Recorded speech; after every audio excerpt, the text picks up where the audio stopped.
Hey everybody, how's it going? What is up? So for this week's vlog, we got the Moon Knight reactions finishing out this week. Got a really awesome new minifigure in from Phoenix Custom Bricks, which I've been looking forward to for a long time. However, I got a much bigger package in, even though in the letter he said it's a little care package from Venom Custom Brickworks. And yeah, in that letter he mentioned that he's been a fan of the channel for some time, which is even cooler. But yeah, Venom Custom Brickworks, similar to Nate's Minifigs, is a resin printer in the community with his own online store and makes some really awesome 3D printed stuff.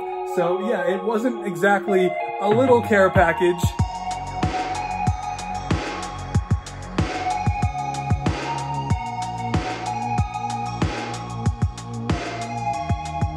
But as you can see, Venom Custom Brickworks sent out a big care package with a wide variety of their resin printed items, varying from Star Wars to more recently Marvel, DC, and Apex, which we'll even get to a little bit later on here. So to get started, you can see all the way over in the left corner here, we have the Cad Bane kit from the Book of Boba Fett. Noticeably different from Nate's Minifigs kit, because in this case, they actually designed in an entire head to go inside the hat there. It's already pre-attached to the tubes. You have the coat, which is already pre-attached to basically a custom body underneath that resin printed coat, all one piece. Really interesting approach to the Cad Bane kit. The gauntlets even have the little wires on them. The blaster pistols are included. It's really cool. And you'll notice back here, this is kind of a big one for me because I've never had these in my collection.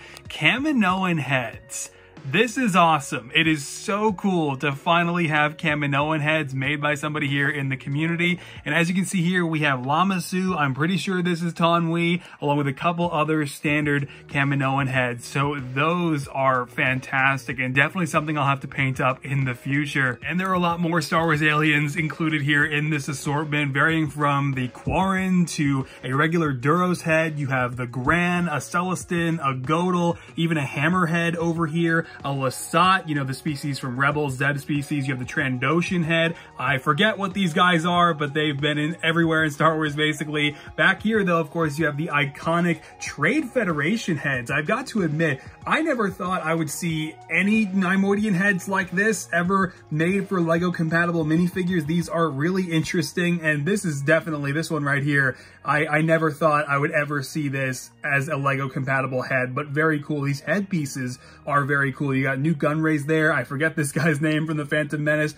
but I mean, the Trade Federation, they had basically created a major monopoly on trade and commerce, which is what led to all the issues in the Phantom Menace, all orchestrated by Darth Plagueis, who I bring up from the novel because you have these extended arms and legs here, which is so cool. I think previously, Tristan at the now defunct Custom Brick Builder had basically done something similar. I'm not sure if he did the arms, though. He definitely did the legs, but this is the first time I think where I'm seeing both the extended arms and legs, and this is so cool. And I kind of hope that these become more of a standard produced item amongst all these resin printers, because I mean, extending arms and legs to make taller characters is just really up there as just one of the other really persisting, time-consuming issues for making characters like that for minifigure customizers. So these are amazing to see, and I mentioned Darth Plagueis because I really want to make him in LEGO, and these are definitely what I would use. Before we move on from the prequel era aliens of the Trade Federation, we also have Wat Tambor back here, which I was definitely not expecting. I had no idea Venom was producing his own Wat Tambor. This is really cool, and I love the design work, even like the little details in the eyes. I think that's really impressive. This is awesome and really cool. To those of you guys, Star Wars completists out there who might have missed out on Astar Brick's Wat Tambor from like all the way back in 2020, which this resin print version here definitely reminds me of. But moving on over here, you can see that we have a variety of different Mandalorian helmets. I think this one might be Fenrir if I'm not mistaken, but to be honest with you, I really don't recognize the others, but they are all so cool and just, I mean, very unique and unlike anything I have seen in the resin printing community thus far. And speaking of Mandalorians, as we move further to the right, of course, we have the head of Clan Kree's Bo-Katan's armor, the Night Owl armor set. And just like Nate's minifigs, you have, of course, you know, the chest plate armor, the back plate, knees, you have the shin armor, gauntlets, it's all there. And definitely cool after all this time to see a slightly different take on those designs. Back here, any Knights of the Old Republic fans out there might have already noticed you have the Mandalorian armor from the Knights of the Old Republic games. And I mean, this is really cool and definitely not something I ever thought I would see fully produced as a resin kit like this. I mean, that is just really exciting, especially with the Knights of the Old Republic remake coming up. You might have also already noticed the entirely random Mr. Knight mask back here. That is basically a minifigure head, whereas I think Nate's Minifigs produces these as like a mask. And so definitely an interesting take, having sort of like the smaller all-encompassing head design for that. Just in front of it, you'll notice we have a variety of different armor sets from The Mandalorian. We have the Season 1 armor for Din Djarin here, some Boba Fett gear. I mean, this is just really cool. I especially wish I had these shoulders for that Axe Woves half custom I did last year. He definitely could have used them, but it's really cool to see here and have now in the collection. These are really cool because you'll notice as you move over to the right here, we have an alternative set of Mandalorian armor from, I believe, Tag Minifigs, who produced these. That's what these were marked as in the little baggie. And it's just really cool to see an entirely different style, right? You have the larger, more in scale Mandalorian jetpack for Boba Fett, and then this one is a little bit smaller. So, I mean, that's really something that I thought has been so interesting with all of these items, is just the complete difference in style amongst a lot of these different resin prints. And yeah, you definitely see that there with the jetpacks, but also, I mean, just with the gauntlets and the way different things are shaped here, the proportions of that helmet. I mean, this is very cool. Now, this next part especially is where I want to hone in on that difference in style, because you'll notice we have an entire Savageo Press Kit from the Clone Wars. Guys, Savageo Press is a figure that I never attempted all those years ago just because of how challenging it would have been. Also because the opportunity never really presented itself. The opportunity has definitely presented itself now.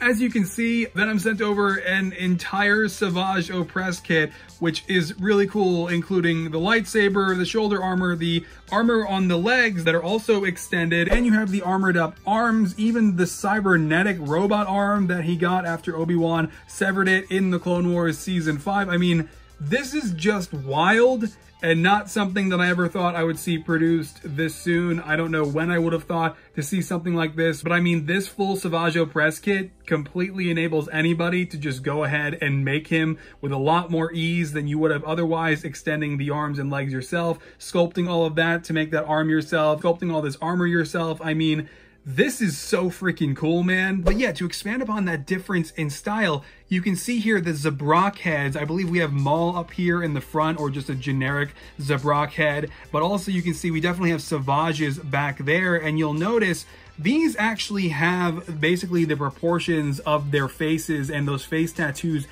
also like engraved and protruding from the head. So this is not the style or the approach that I would ever take to Lego Zabrak Heads, but it is still really cool and a very interesting take. Obviously, the noses are especially different to see on a Lego style head and deviate pretty far away from Lego style in doing so with the noses. But I mean, I could definitely take these and just with a little bit of sanding, probably get these a little closer to Lego style, and hence kind of my style with making Zabrak Heads. I mean, this is still really interesting. And I mean, these Zabrak Heads, along with all these Star Wars alien heads, just really get me like kind of wanting to paint all of these and then just make like a Coruscant underworld mock or something. I mean, just the potential for enhancing your Lego Star Wars collection with stuff like this is insane. And speaking of enhancing your Lego Star Wars collection, we're not done, because we have a full Republic Commando Kit over here, which is very cool to see. This armor back here is labeled as Captain Emerald, which is really interesting. It basically looks like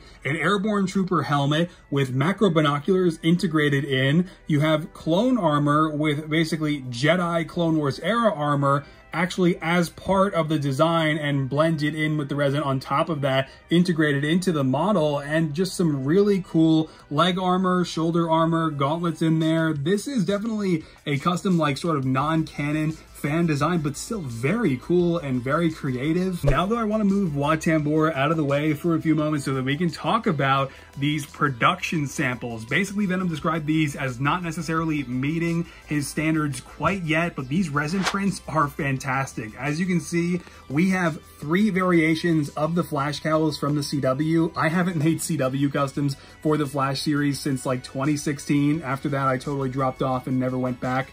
And I mean, it gets me nostalgic though. And when I saw these on Instagram, I couldn't help but feel really nostalgic for the era of the Flash between seasons 1 through 3 that I thoroughly loved. It was really season 1 and 2, just, you know, kind of really being reminded by the magic of those first 2 seasons, by seeing those cowls resin printed as compatible Lego elements here. Not just that, but you have the belt and also the Flash symbol. And man, it gets me really nostalgic and makes me really want to go back and revisit the Flash season 1 again and relive that experience, and maybe one day update my original Flash and Reverse Flash and remake those, because God, do I love those first 2 seasons of the series so much. Made every Tuesday so special, and these pieces here really remind me of it. And you can see here we also have Venom's take on the Daredevil cowl from the Netflix series. Very different from the way Nate's minifigs approached it, but this is still a very cool one, and almost something that I would love to do, and almost something I would love to use in like upgrading maybe like Lego's official Daredevil or making an alternate version of the character. There's so much potential in having this alternate version of the Daredevil helmet. Next to it though, you probably also noticed these really cool resin printed Spidey masks that are also basically integrated to be full heads and thus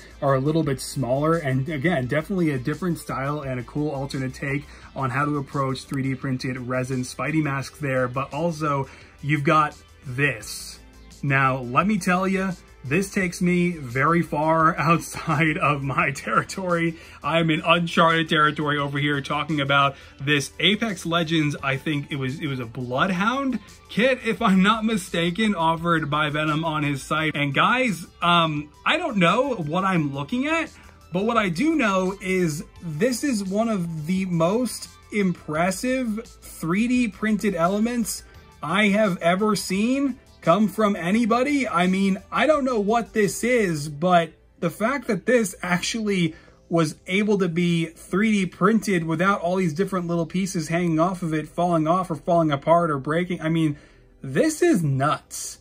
Imagine painting this. That would be a wild process. This is so cool with the fur on the back too, the different straps and pouches that are part of both sides of this vest. I mean, this is nuts. I only played Apex Legends one time in like 2020 and then just put it down and never went back. But I mean, those of you guys who do play Apex Legends, that has got to be so freaking cool and just definitely a feat in design work. So huge thanks goes out to Venom Custom Brickworks for sending out this wide variety, this crazy assortment of all these different items that they offer as resin printed accessories, Lego compatible accessories on their website. Link, of course, will be down in the description below. I am just always really happy to support any resin printers out there, anybody out there helping to make the life of a Lego customizer that much easier. And whether that is through Nate's minifig, Venom Custom Brickworks, or of course you still have the ones like OMV minifigs and just so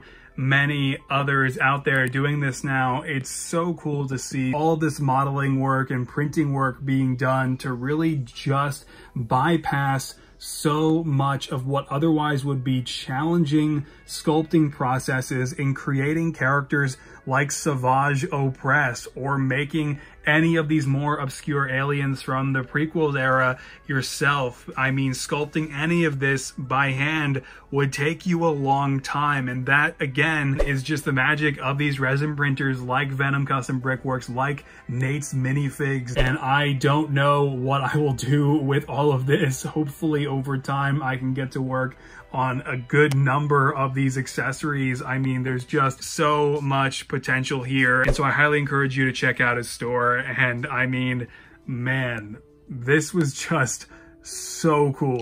Now moving on, that figure from Phoenix Custom Bricks, as you can see, is Andrew Garfield's suit from the Amazing Spider-Man 1. And I will be doing a quick little unboxing this time to give you a look at the figure straight out of the container. And man, this one is just so awesome. I think one of the last like Phoenix Customs exclusive produced minifigures that I pre-ordered before he started to primarily partner up with Rex Mini Brick. And man, that looks, wow. I only ever had the Christo one before this, and this is just, that is a crazy looking suit. Oh my God. that just captures the Amazing Spider-Man 1 suit perfectly. And what's even more perfect would have to be the Andrew Garfield likeness with the dark brown sleepy hairpiece included. There is an alternative face print. So let me get these guys out of the baggies. Check that out. Look at this minifigure. That is just some incredible pad printing work. I mean, the design work being excellent as always, with a very intricate design, by the way. Let's not take that for granted. All of those webbing designs and that spider symbol and the highly complicated mask with all those webbing lines with the mesh texture still running throughout. I mean, that could not have been easy to design, let alone now get pad printed. I mean, this is just wild. And you can see the printing with the shoes is really creative. And I personally have never seen that before, with the red and silver and blue rims actually portrayed on the Lego minifigure. The hands, I don't know who made them this time. It might have been Eclipse Graphics with the blue fingertips on the red Lego hands. I mean, that's also something I've never seen done before on any custom version of the Amazing Spider-Man 1 suit. This is fantastic, man. This is just awesome. And now let's take the primary head off, the mask off, so we can get a look at the Andrew Garfield head on the Amazing Spider-Man suit. Man, look at that. This is getting me even more excited to make my Lizard custom eventually, because I don't intend to ever make an Amazing Spider-Man 1 custom after getting this minifigure now. But this will look amazing compared to that once I complete that beast of a custom. And you can see this is the alternative face with the smirking expression. That is definitely Andrew Garfield from the Amazing Spider-Man 1. I like how it almost looks a little bit younger. I mean, this is just, I think one of my new favorite printed minifigures ever. And there are still so many others that I haven't even reviewed yet. This isn't even all of them either. I also have Zabrak Scarlet Witch in addition to Phoenix's here. I even have the White Vision that went with the Phoenix Scarlet Witch. I mean, I am actually starting to get buried in phenomenal custom minifigures to review on the main channel. And speaking of the main channel, I did get this video up, which was basically the reveal of the finished integrated suit custom, the full painted figure. And it's funny because I realized there's actually a couple tiny little details on the back that I forgot to add that I won't mention that were not in that video.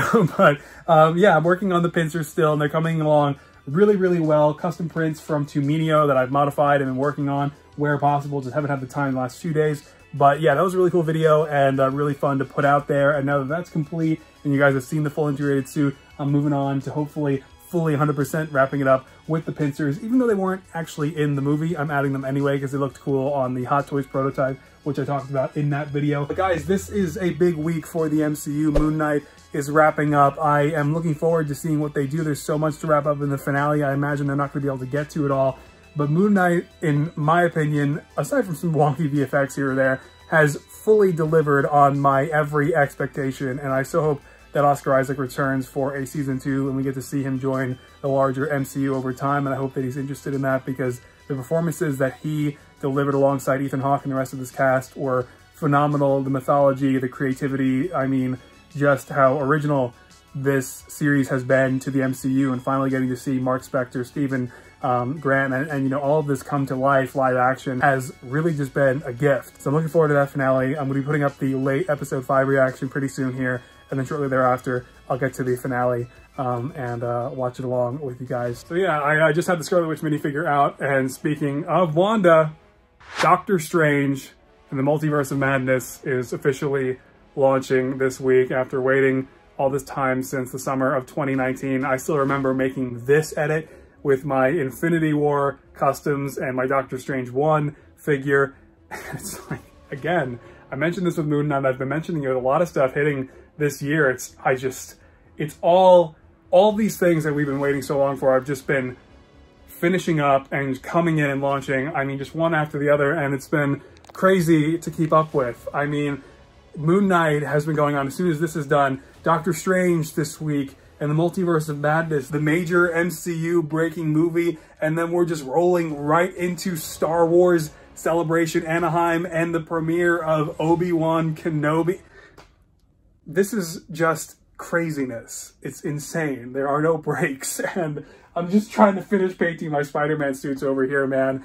But as much as I wish I had a Doctor Strange Multiverse of Madness showcase ready to go, It's not happening for a while, obviously. I'm still committed to Spider-Man. I want to make these suits. I want to make those villains. I want to bring that to life. As much as I want to make a new Doctor Strange, a new Wanda, maybe a Mordo, definitely a Wong, because it might be our last chance if he doesn't make it. It's, time has gotten away from me the last few years faster than it ever has. And as Marvel has ramped up production and more projects are hitting quicker and quicker, it's virtually impossible to keep up, especially with a lack of reference from more secretive marketing. So different era, but that's okay. I'm still having a good time over here with the figures that I'm making. And I really appreciate those of you guys who are still here supporting the work, and especially everybody over on Patreon who's really directly supporting the work and keeping me motivated to keep going. So yeah, I'll see you guys next time, and hopefully at Celebration Anaheim, because I will be there all 4 days, and we're doing Disneyland a couple days before that. So it's going to be crazy. I mean, God, Obi-Wan Kenobi premiering right in the middle of it. So this will also be my last vlog before Star Wars Day. So happy Star Wars Day. May the 4th be with you. I hope that Obi-Wan trailer that Ewan McGregor is clearly probably debuting on Jimmy Kimmel is going to be something really special. So I'll see you next time. Take care. Stay safe out there. And as always, keep creating. All right. Bye, guys.